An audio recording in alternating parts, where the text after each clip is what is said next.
ouvem e participam. Eu digo e participam porque, à medida que os que nos ouvem enviem mensagens para o canal, comentando, perguntando ou criticando, e compartilhem e ouçam até o fim, e deem o seu like ou dislike, a plataforma divulga mais o canal. Lembrando que nós não ganhamos nada com isso, porque o nosso canal não é monetizado. Bem, então, vamos ao que interessa, né? Ao nosso estudo bíblico de hoje. E buscando preencher algumas lacunas do que mais comumente é pregado, nós fizemos uma reflexão sobre o irmão do filho pródigo. Porque a parábola do filho pródigo é por demais conhecida. Todo mundo já ouviu ou leu muitas pregações ou muitos textos sobre a parábola do filho pródigo, e geralmente os personagens que tomam toda a cena são o próprio filho pródigo e o pai do filho pródigo. Eu digo os personagens porque uma narrativa qualquer, seja uma ficção, um romance, seja uma parábola, seja uma história daquele tipo que se faz nas escolas, então tem sempre um conjunto de personagens num ambiente formando um enredo, pelos seus atos e fatos. Juntando atos e fatos, nós formamos um enredo. E os personagens que se destacam são esses dois. Tem um personagem que ficou esquecido no enredo do filho pródigo, que é o irmão do filho pródigo, que nós podemos chamar, em algum momento das nossas reflexões, de irmão mais velho, ou outro irmão, ou outro filho, né? Ou até de acusador, porque ele vai ter um papel no enredo que nós poderíamos identificar com o papel de um acusador. E é oportuno nós estabelecermos aqui algumas diferenças, porque é essencial que se façam diferenças.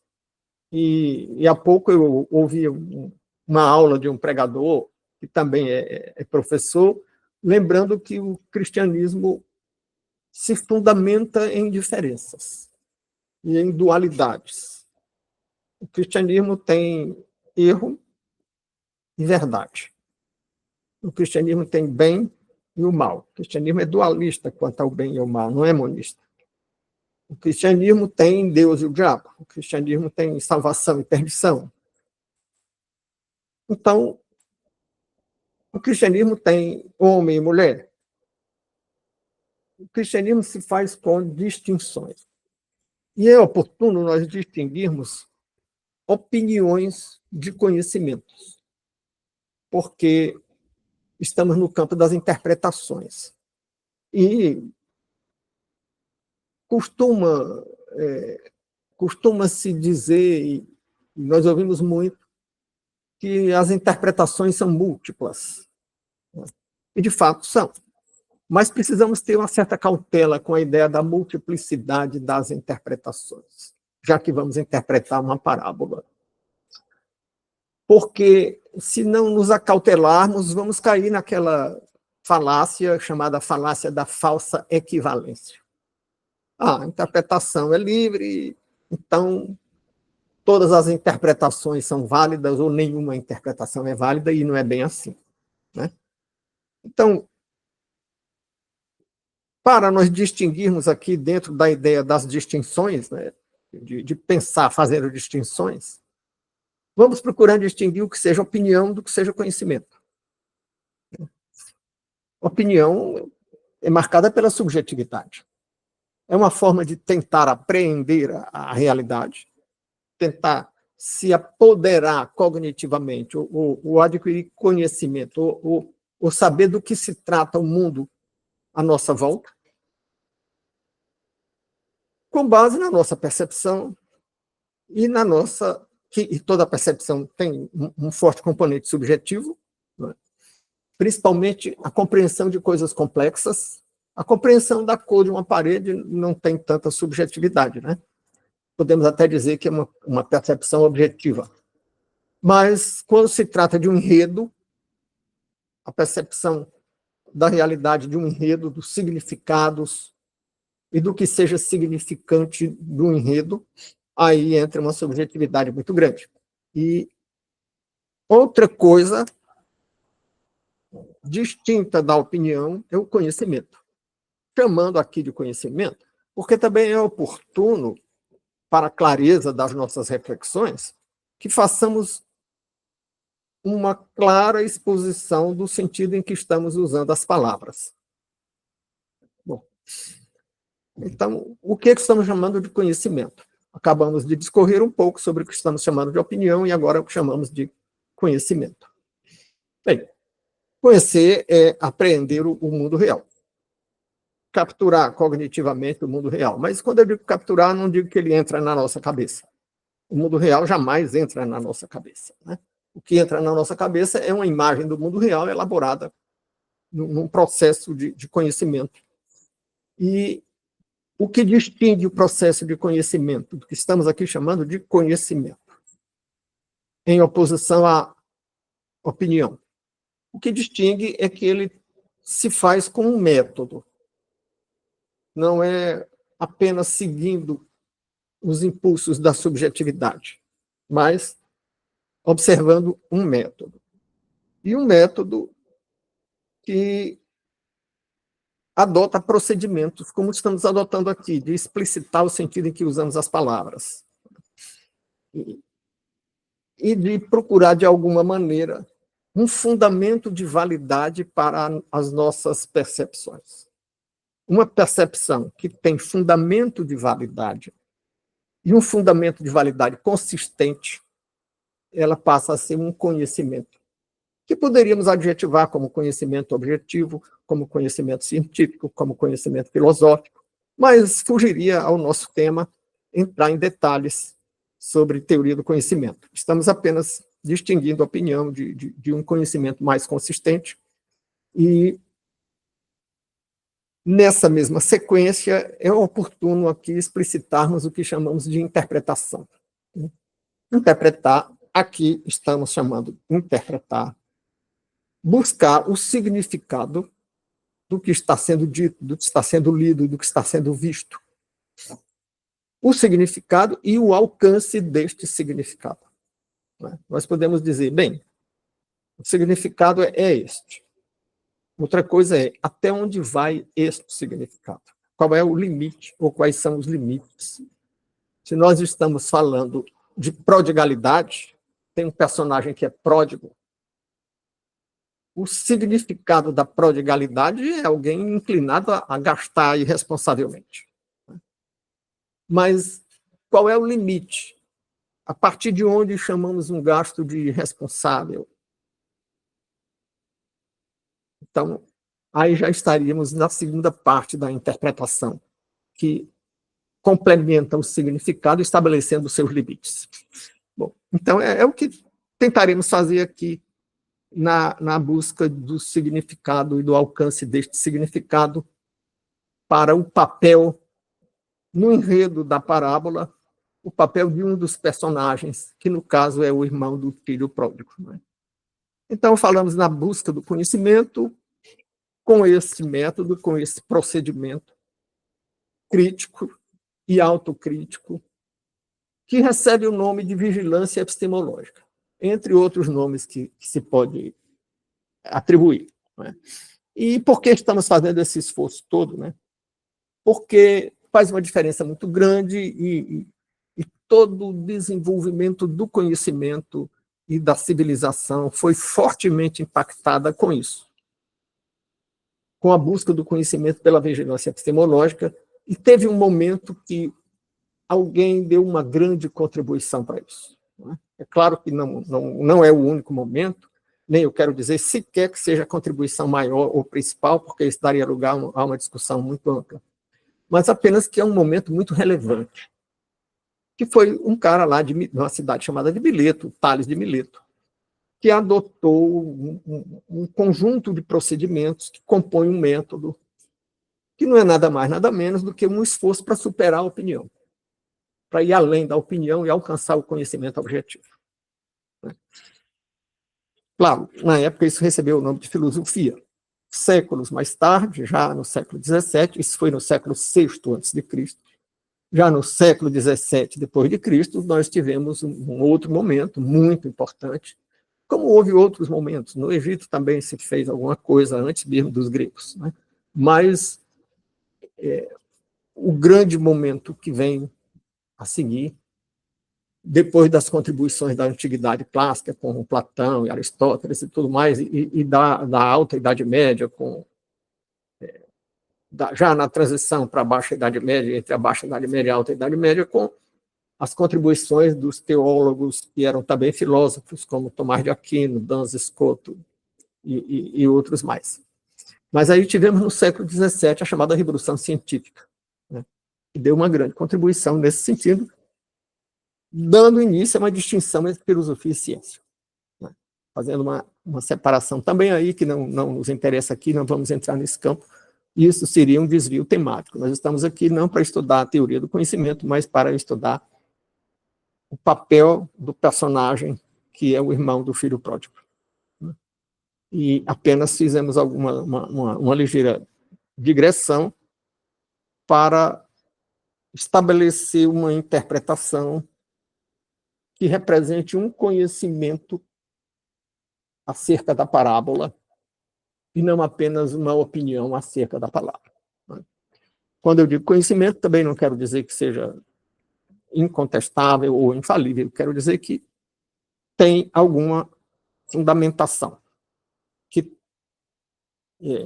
incorporou no procedimento de produção desse conhecimento um esforço que nós poderíamos chamar de vigilância epistemológica, fazendo essas considerações preliminares, né?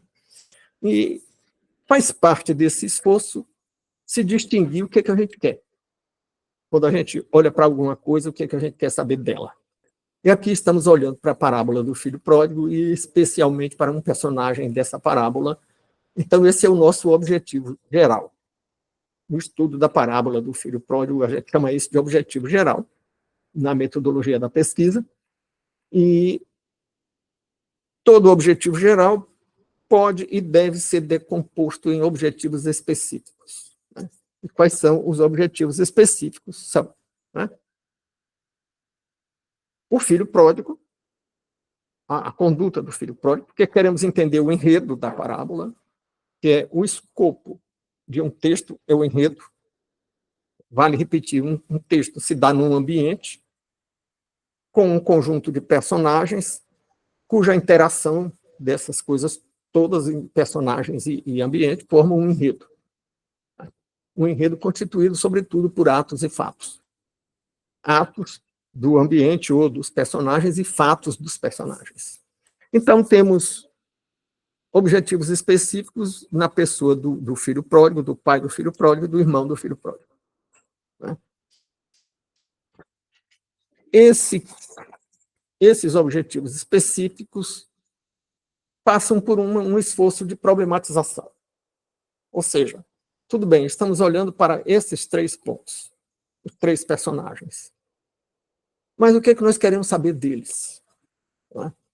Então, nós queremos saber qual é o papel que eles desempenham e qual é o significado deste papel do ponto de vista da nova aliança, do ponto de vista da doutrina de salvação neotestamentária, ou do Novo Testamento. E essa problematização é, neste estudo, focada na conduta do irmão do filho pródigo, sem esquecer, sem passar ao largo, sem ignorar ou desconhecer a conduta dos outros 2 personagens, né, que são importantíssimos e que nós reconhecemos que são até mais importantes, porque o papel que cada um deles representa, tanto o filho pródigo como o pai, é um papel mais importante na parábola, mas o irmão do filho pródigo tem um papel significativo. É um papel que também tem alguma importância, né? Então, vejamos. Vejamos o enredo. Façamos alguma reflexão sobre o enredo. Ora, o que a gente tem no enredo é que ele é constituído por apenas 3 personagens. Ou seja, não tem a estrutura do que em literatura nós chamaríamos um romance. O que caracteriza um romance é uma grande quantidade de personagens, uma grande quantidade de ambientes, para formar um enredo complexo, que a gente chama de enredo. Se for um pouco menor, mas ainda com muitos personagens e ambientes, aí você pode chamar de novela. E se tem um número mínimo de personagens e de ambientes, 1 ou 2 ambientes, aí você vai dizer que é um conto. Então, a parábola tem mais ou menos a estrutura de um conto. Mais do que uma crônica, que seria ainda uma narrativa mais simples, mais densa, podendo ser mais densa, mas mais simples, porém mais simples. Bom, então podemos começar analisando o texto perguntando quantos e quais são os personagens. São 3. Um deles era o pai dos outros 2. Então era um pai e 2 irmãos, ou 2 filhos que eram irmãos entre si. Bem, e devemos olhar para os ambientes. Então, o ambiente, inicialmente, parece ser um meio rural, porque os filhos, vamos verificar ao longo da parábola, trabalhavam no campo. O pai parecia trabalhar no campo. A tradução do Ferreira de Almeida, a tradução revista, usa a palavra fazenda, mas a palavra fazenda ali não significa só fazenda como um espaço rural dedicado à agricultura ou à pecuária ou às duas coisas. Fazenda ali significa patrimônio. Significa um conjunto de bens. Também fazenda tem também esse significado. Então, o pai tinha um patrimônio. É um dado da narrativa. E parece que o patrimônio era basicamente uma fazenda no sentido de um ambiente rural onde tem uma produção agrícola e pecuária. Por que parece? Porque o irmão do filho pródigo volta do campo quando o irmão já chegou e tem uma festa. Então ele parecia trabalhar no campo. Né? E eles tinham um bezerro cevado. Já tinha um bezerro cevado ali, embora não estivessem esperando a volta do filho. Então, várias coisas sugerem que era uma zona rural e o trabalho dos personagens era na zona rural. Bem, o ambiente ainda vale registrar, é dentro dos limites de Israel, com toda a tradição cultural e toda a tradição da revelação do Antigo Testamento que os hebreus cultuavam. E envolve o respeito aos pais, que envolve a dignidade do trabalho, que envolve determinadas leis do Código Mosaico e do código mais extenso dos hebreus, que consideram pejorativamente a prostituição e a vida dissoluta. O ambiente é esse. O ambiente cultural é esse. Bom, e um dos filhos, o mais moço, não por acaso o mais moço, porque havia no Israel antigo uma espécie de hierarquia das idades, em que se considerava que os mais velhos, tendo mais experiência, tendiam a ter mais sabedoria. Então, o filho mais moço seria o que tem uma menor sabedoria. Por outro lado, alguém pode pensar que o filho mais moço também fosse o mais querido, o seu caçula, o fim de rama. A despedida dos genitores como pessoas que geram pessoas. Mas aí talvez já seja um pouco de criatividade que o intérprete deve evitar. Não vamos ser criativos nas nossas interpretações. Apenas registrar esses fatos. O pai, a figura paterna que deveria ser objeto de respeito e reverência por parte dos filhos, que tinha o poder de exercer a autoridade, e era um poder ilimitado. Os pais podiam até conduzir os filhos para serem apedrejados até a morte. Então, era um pai que tinha poderes ilimitados. E podia punir severamente os filhos transgressores. E um irmão mais velho, que não por acaso é o mais velho. Sendo o mais velho, supostamente seria mais experiente e mais sábio. Bem, e qual é a conduta de cada um deles? Porque aí no enredo entram as condutas, que são atos. Quais são os atos de cada um deles? E quais são os fatos? Os fatos, além dos que já foram mencionados por nós aqui, um meio rural, uma família, as posições parenterais dos membros da família, o ambiente cultural de Israel antigo, também vai ter um tempo de fome, num momento mais adiante da parábola. O filho pródigo vai estar no outro lugar e lá vai haver uma grande fome. Então, são fatos. Bem, então, e como é que se desenrola esse enredo? O filho mais novo pede ao pai o adiantamento da herança. Nós vemos isso em Lucas 15, de 11 a 32. Né? No texto nós escrevemos a conhecida parábola do filho pródigo, descrita no Evangelho de Lucas 15, de 11 a 32, tem apenas 3 personagens. Um deles é o pai dos outros 2. O mais moço, conforme lemos em Lucas 15, 12, disse ao pai: Pai, dá-me a parte da fazenda que me pertence. E ele repartiu por eles a fazenda. Então, fazenda aí, conjunto do patrimônio. Certamente podemos dizer que havia uma fazenda no sentido de ambiente rural em que se produz bens da agricultura ou da pecuária. Mas não só isso, ele devia ter também joias, devia ter também alguma reserva de valor, moedas e tal. Né? E repartiu. Agora, é preciso lembrar que não existe herança de pessoa viva.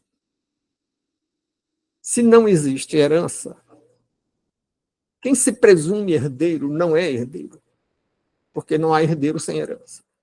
E não tem herança de pessoa viva. Então, enquanto o pai não morresse, não tinha herança. Então, o filho não tinha herança a reivindicar. Essa pretensão sobre herança, que não passa de expectativa de herança, tem até um nome nos meios jurídicos de pacto corvina, coisa de corvo. Quando os filhos fazem um pacto entre si, antes do pai morrer, eles dividem entre si quem vai ficar com cada parte. Isso aí não tem valor nenhum para as leis dos homens no direito brasileiro. Bem, não tem valor porque não existe o que dividir se não existe herança. E é uma atitude até, se não suspeita, pelo menos uma atitude reprovável, né? Porque é a atitude do corvo que está esperando a morte de alguém que está vivo. Né? Então, o rapaz reivindicou um direito que não tinha e o pai cedeu. E aí já temos 2 atitudes. Alguém que tem uma pretensão que vai além dos seus direitos. Alguém que reivindica o que não lhe pertence. E alguém que tem ambições materiais, tem uma mente argentária, pensando na prata, no dinheiro. E, de outro lado, o pai, que é alguém tolerante, porque tolerou essa pretensão, e magnânimo, porque cedeu a ela. tolerou porque poderia ter respondido energicamente e até punido o filho por essa pretensão. Mas não o fez. Então, só o fato de não puni-lo já seria uma tolerância. Mas ele aqueceu, ele tolerou e aceitou a pretensão e dividiu os bens. O que certamente não se faz sem sacrifício, porque na hora que dividiu os bens, se dividiu uma parte da terra, o filho foi vender e ele ficou com a metade dos bens, já que ele só tinha 2 filhos, a herança presumida seria dividida meio a meio. E passou a ter um padrão abaixo do que tinha antes de dividir o patrimônio. Bem, e o filho juntou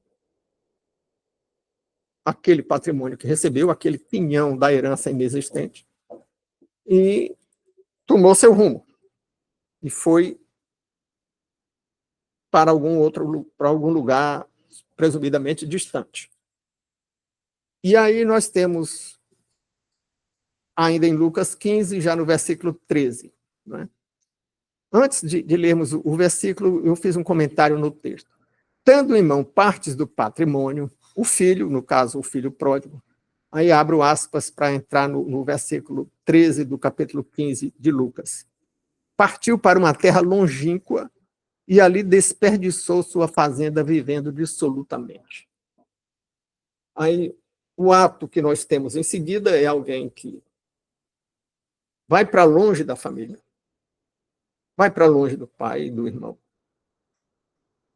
Esse distanciamento físico já sinaliza uma atitude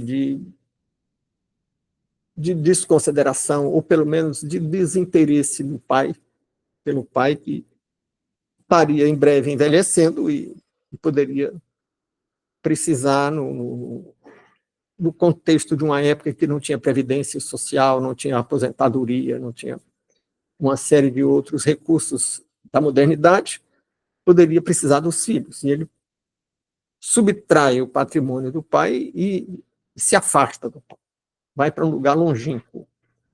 Bem, e lá, aí vem o outro aspecto. Primeiro, era alguém que desejava que não lhe pertencia.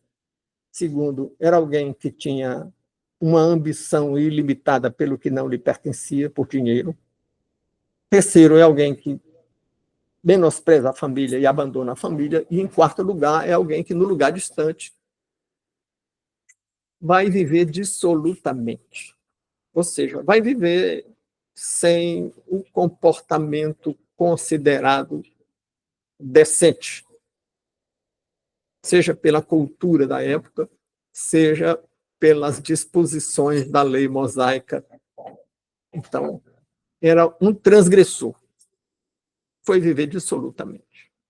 E nessa vida dissoluta, gastou tudo e ficou pobre. O que revela mais um caráter, mais um traço da personalidade do filho pródigo, que é a irresponsabilidade.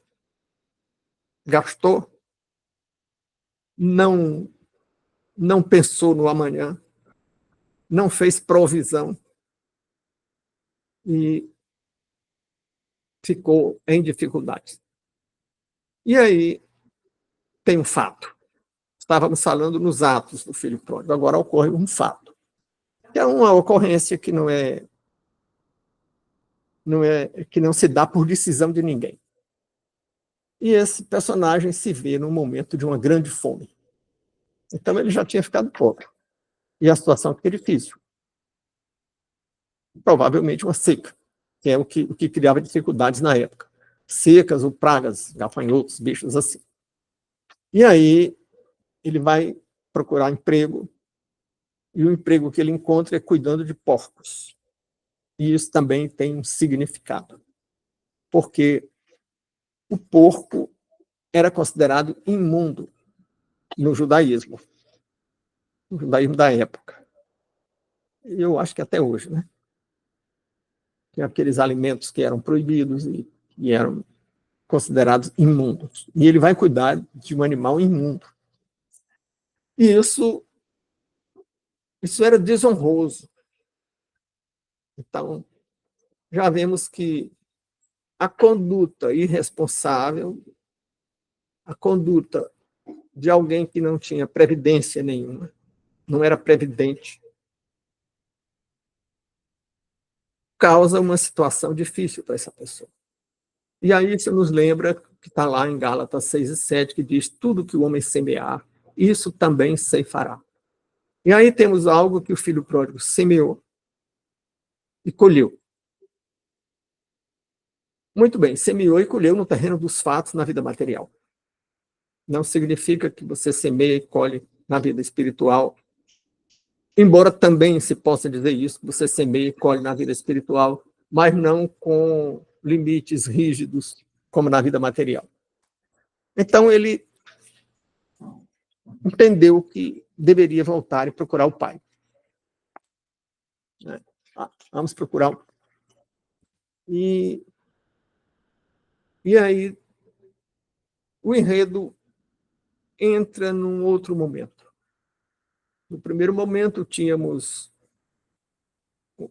uma conduta pretensiosa, arrogante, irresponsável, imprevidente. E tínhamos dificuldades materiais. Agora, no segundo momento, nós chamávamos aí do item 3.1, temos um momento em que o enredo passa a tratar de arrependimento, de amor e de perdão. Bom, as consequências dos nossos erros, porém, não são insanáveis. A lei da semeadura, que citávamos há pouco, falando sobre citando Gálatas, tudo que o homem semear, isso também ceifará.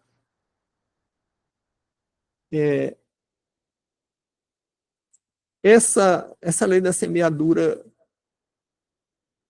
no mundo espiritual, ela tem um limite, que é o perdão,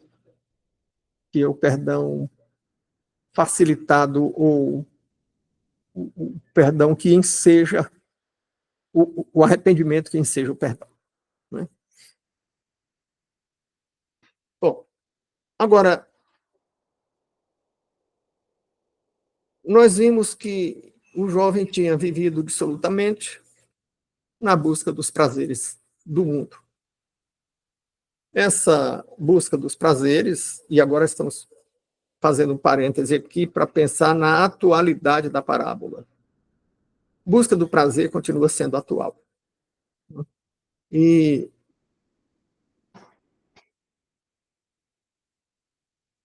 a busca de bens.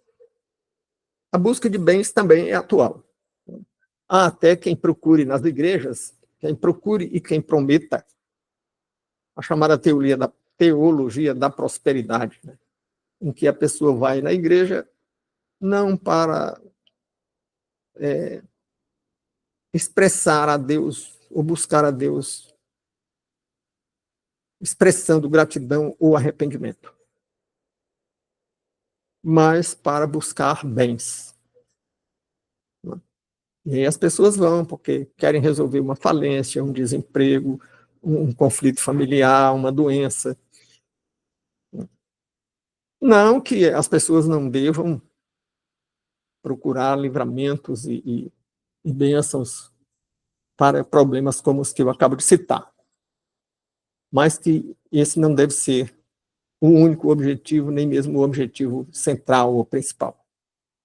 O objetivo principal de quem presta culto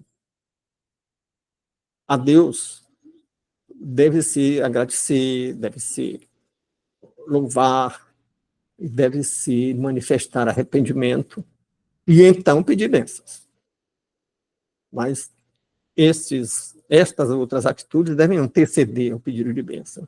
Então, essa atualidade desta parábola se estende a todo o conteúdo bíblico. Né? Tudo na Bíblia é muito atual, e alguém já me perguntou uma vez se o conteúdo bíblico ainda era válido para o homem contemporâneo.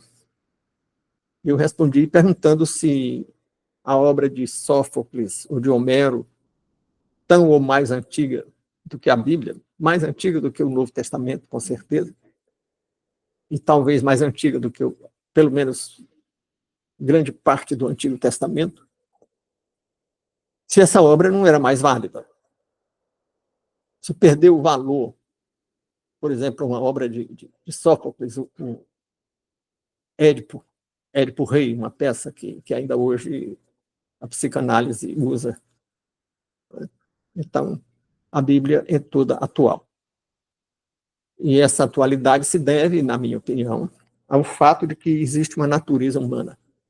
Existem as mudanças históricas, as mudanças culturais, mas a natureza humana permanece. Então, a busca do dinheiro, quero minha herança, que embora a herança não exista, e a busca do prazer, são universais. São de todas as épocas e de todas as civilizações e de todas as culturas. E estão presentes na parábola porque a parábola tem destinatários universais. Não era só para quem estava ali ouvindo Jesus naquela hora, né? Para todo mundo. E aí, a antecipação da herança é um pedido de bênção imediata. Na verdade, a bênção do cristão é na vida eterna. A expectativa é de vida eterna. Herança, resposta imediata pode até acontecer, mas não é o ponto central do cristianismo. Então, vimos que neste novo momento da parábola, o filho pródigo se arrepende, né? E aí temos em Lucas 15, nos versículos 20 ao 23, nós temos: e levantando-se foi para o seu pai, e quando ainda estava longe, viu o seu pai, e se moveu de íntima compaixão, e, correndo, lançou-se-lhe ao pescoço e o beijou. E o filho lhe disse: pai, pequei contra o céu e perante ti. Já não sou digno de ser chamado teu filho. Mas o pai disse aos servos: trazei depressa o melhor vestido e vesti-lhe, e ponde-lhe um anel na mão e alparcas nos pés, e trazei o bezerro cevado e matai-o, e comamos e alegremo-nos. Ora, era preciso vestir, dar calçados e um anel. Significa que ele não estava bem vestido e nem estava bem calçado, talvez até estivesse descalço, porque estava realmente numa situação muito difícil. E aí já podemos enveredar por um aspecto da interpretação da parábola. É que, como falávamos há pouco, que quem semeia colhe, a colheita pode ser dura, pode ser áspera, pode ser amarga. E o rapaz tinha semeado errado e estava colhendo um fruto amargo. Tão amargo que não se vestia mais bem e nem se calçava bem. E, por outro lado, tem a atitude do pai. Pai que, ao invés de manifestar mágoa ou rancor pela atitude do filho, que lhe subtraiu o patrimônio e que dispersou esse patrimônio e resolutamente vivendo de um modo reprovável, então mereceria uma admoestação severa, uma exortação severa, mas o pai não o exorta. Não diz que ele não deveria mais fazer, ou que ele não lembrou que ele tinha feito coisa errada. Não. Semelhantemente ao Cristo ressurreto, quando encontra Pedro, que não lembrou nem tocou no fato de que Pedro o havia negado. E o havia negado 3 vezes. Nem falou no assunto. Assim também o pai, na parábola do filho pródigo, nem toca no assunto dos erros do filho. Apenas o abraça e manifesta alegria e festeja o seu retorno. Bom, então, vimos aí os atos de 2 personagens que habitualmente são o ponto central das análises nos sermões que a gente ouve e nos textos que a gente lê. Bom, essa atitude do pai, nós dizíamos no texto que enviei para aqueles de quem eu tenho e-mail ou WhatsApp, né? O texto expressa na atitude do pai amor e perdão semelhante ao do Criador em relação aos homens, como eu comparei há pouco com a atitude do Cristo em relação a Pedro, né? E o procedimento do filho pródigo, de certo modo, é a representação da falibilidade humana. Ambicionar bens materiais é algo muito humano. É como diria Nietzsche, humano demasiado humano. E não ser tão previdente e gastar sem pensar no amanhã e gastar com coisas reprováveis também é, de certo modo, representativo da falibilidade humana.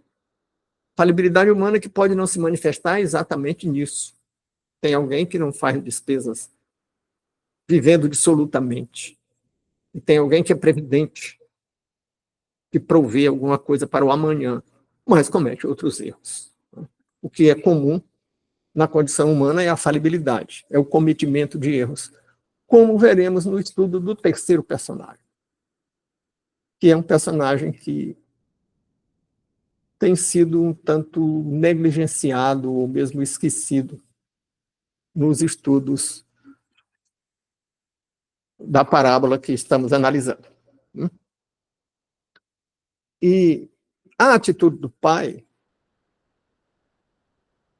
também nos lembra algo lá do Novo Testamento, lá em Efésios, lá no capítulo 2 da carta aos Efésios, o versículo 8 nos diz que a salvação não vem das obras para que ninguém se glorie, mas é um dom de Deus. E o filho foi salvo pelo pai, o filho pródigo. O filho pródigo estava vivendo uma grande dificuldade e o pai o recebeu, acolheu o seu arrependimento e não o fez por qualquer mérito que ele tivesse, a não ser o arrependimento. Não tem nenhuma referência a algum mérito desse filho, mesmo antes dele pedir a herança que não tinha, a herança que não existia. Porque a parábola não diz. Um jovem que até então trabalhava diligentemente auxiliando o pai, de repente resolveu pedir a herança. Não tem isso. Ele já entra na história manifestando um desejo sem nenhum fundamento válido. Então, não teve nenhum mérito, a não ser o arrependimento. E aí, isso lembra a salvação pela graça mediante a fé. E qual foi a fé daquele jovem? Ele acreditou na misericórdia do Pai. Bom, e a ênfase no arrependimento também se faz presente no Novo Testamento, em Mateus. Né? Mateus 4:17, nós lemos. Desde então começou Jesus a pregar e a dizer: arrependei-vos, porque é chegado o reino dos céus. Então, algumas pessoas lembram da salvação pela graça, mediante a fé, e pregam isso. Estão certas em dizer que não vem das obras para que ninguém se glorie. E às vezes esquecem de dizer que tem que ter o arrependimento. E o arrependimento tem que ser sincero. E se tem que ser sincero, não pode ser uma maneira de conquistar um salvo-conduto para transgredir. E por isso é que lá em Gálatas 6:7 está escrito: não erreis, Deus não se deixa escarnecer. Tem umas traduções aí modernosas que dizem que com Deus não se brinca. Porque seria brincar com Deus e dizer: olha, eu estou arrependido, viu? E continuar fazendo. Né? Ah, mas então depois do arrependimento tem que ser perfeito? Também não. Mas aí eu incansavelmente repito aquela imagem de que quem é nova criatura erra, mas não gosta do erro. Não é como o porco que gosta da lama, né? Então, a parábola nos leva até o momento em que o filho se arrepende e volta ao pai. E é recebido com grande alegria por isso. Depois ele erra de novo, ele quis brincar com o pai, não está dito. Pode ser que sim, pode ser que não. Mas certamente, se errar de novo, terá consequência de novo, porque tudo que o homem semear, isso também ceifará. Então, não vá o intérprete além do texto. Não vamos fazer uma interpretação extensiva. Então, não vamos aqui especular sobre coisas que não estão postas. Agora, lá em 2 Coríntios, também nós lemos. Agora, tratando da atitude contrária ao cristianismo revelado, né? E lá em 2 Coríntios tem uma referência à nova aliança e diz: o qual nos fez também capazes de ser ministros de um testamento, o qual o próprio Cristo, né? Não da terra, não da letra, mas do espírito, porque a letra mata e o espírito vivifica. Então, pelo espírito da lei, o filho pródigo seria condenado e não teria salvação, né? Mas pela letra da lei, pela letra que mata, é que ele seria condenado e não teria perdão. Mas pelo espírito da lei. E qual é o espírito da lei? Aí nós temos que lembrar que o Cristo resumiu toda a nova aliança. Na nova aliança, ele resumiu todos os mandamentos em dois. Quais eram esses dois? Eram amar a Deus e amar ao próximo. Bem, então, se amamos ao próximo, erramos, mas não temos prazer em errar, né? E se amamos ao próximo, perdoamos.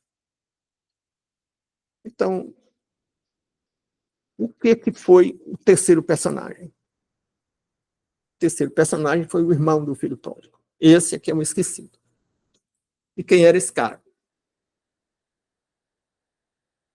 Ele se revolta com a recepção que o pai deu ao irmão mais novo. Então, pelo jeito, ele estava ligado, era na letra da lei. Errou, vai apedrejado. Ele como que apedreja o irmão, simbolicamente. Mas era um cara torto também, que estava apedrejando alguém e se comportava igual a ele? Não.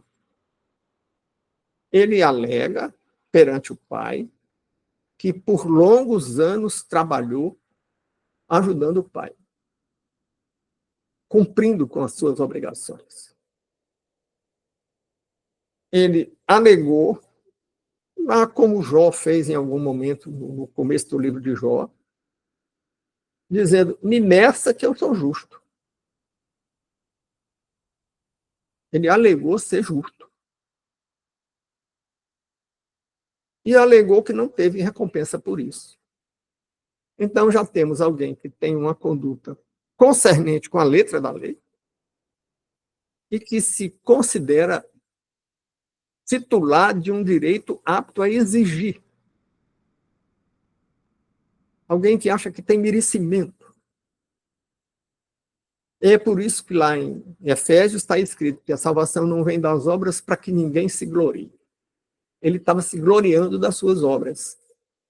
Ele estava dizendo: olha, eu trabalhei todos esses anos e tenho merecimento, e esse merecimento nunca me foi dado, nunca foi reconhecido. Agora ele já estava censurando o pai. Ele estava fazendo com o pai o que um certo estudioso inglês expressou num livro cujo título é Deus no Banco dos Réus. Ele estava botando o pai no banco dos réus. Ele estava dizendo, olha, você está premiando o filho que tem um comportamento errado e não me premiou conforme o meu merecimento. Alguém que se julga merecedor é alguém que ousa exigir merecimento, exigir compensação. E alguém que condena quem erra. E essa figura nós poderíamos chamar de acusador. E tem muita semelhança com os fariseus. E já houve alguém que o comparou aos fariseus. Mas quem eram os fariseus? Os fariseus eram havidos como hipócritas. Mas qual era o sentido da hipocrisia dos fariseus? Os fariseus, por acaso, têm registro bíblico sobre fariseu se envolvendo com prostituição, com idolatria, com furto? Não. O fariseu cumpria rigorosamente a lei.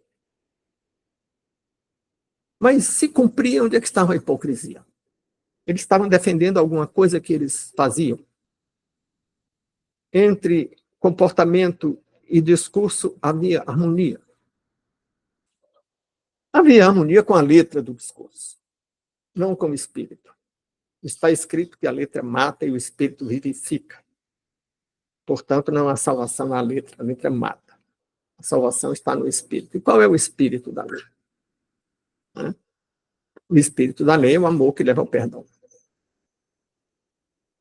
E os fariseus erravam porque criavam exigências rígidas, sem espaço para perdão, sem a flexibilidade das circunstâncias, e assim condenavam todo mundo.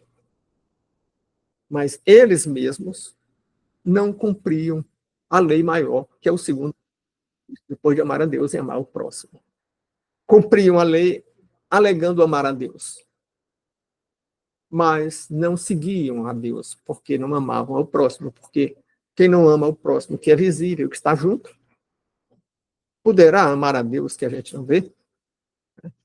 Então, a essência da hipocrisia é contrariar o segundo mandamento, o mandamento do amor, que é a letra, que é o espírito da lei, que flexibiliza a lei que mata. Então, isso recebe o nome nos meios teológicos de legalismo. Esse legalismo, que é a exigência inflexível e rígida da lei, da forma, não do espírito da lei, termina sendo uma meritocracia. Na verdade, o irmão do filho pródigo estava dizendo: eu cumpri as minhas obrigações, eu tenho mérito. E quem se abriga na meritocracia ou alega a meritocracia, na verdade está reivindicando recompensa. Está dizendo, eu tenho mérito e quero ser pago por isso. Está vendendo o seu mérito. E o que é pior, um mérito que não tem. Porque o cumprimento da forma da lei não é mérito. Mérito é o cumprimento do espírito da lei. Daí a hipocrisia. Né? Então, o espírito da lei significa não se julgar, não julgar ter méritos, não se julgar merecedor de reconhecimento de méritos, não se julgar titular de um crédito contra Deus, como aquele filho, irmão do filho pródigo, se julgava merecedor de crédito junto ao pai, porque o que ele tinha feito era certo, mas não era mais do que a obrigação.